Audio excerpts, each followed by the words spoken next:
端气候即嘛愈来愈接，这是欧洲的斯堪的纳维亚半岛，初7日时因为落大水雨，造成一台货车败马，有3个人受伤。不过，伫南欧的西班牙，即嘛是出现今年热天第3波的热流甲效应，高温冒引起野火风险。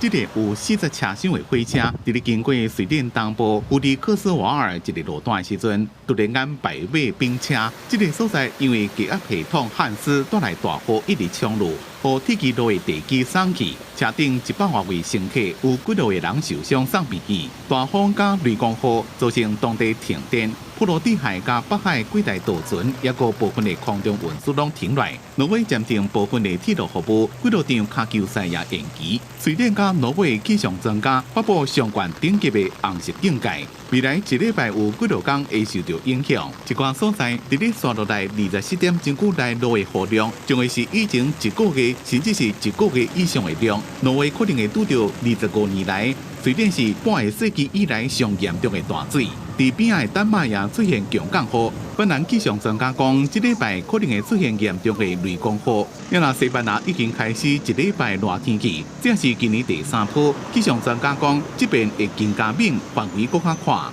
空气热更加数，和水库蒸发的速度变紧。这个地水库调水量存42.2帕。Una masa de aire de origen norteafricano muy cálida y muy seca y esto va a impulsar las temperaturas más hacia arriba. Es un episodio que afectará, como digo, a la mayor parte de la península ibérica y las temperaturas van a ser extremadamente altas, podrán superar los 44, incluso 45 grados. Hay que estar muy pendientes del riesgo de incendios forestales. Vamos a 伫咧葡萄牙900多位消防员，一共16台消防直升机，一个伫咧应付顶礼拜六发生，分别伫咧首都里斯本南边甲北边的2场野火。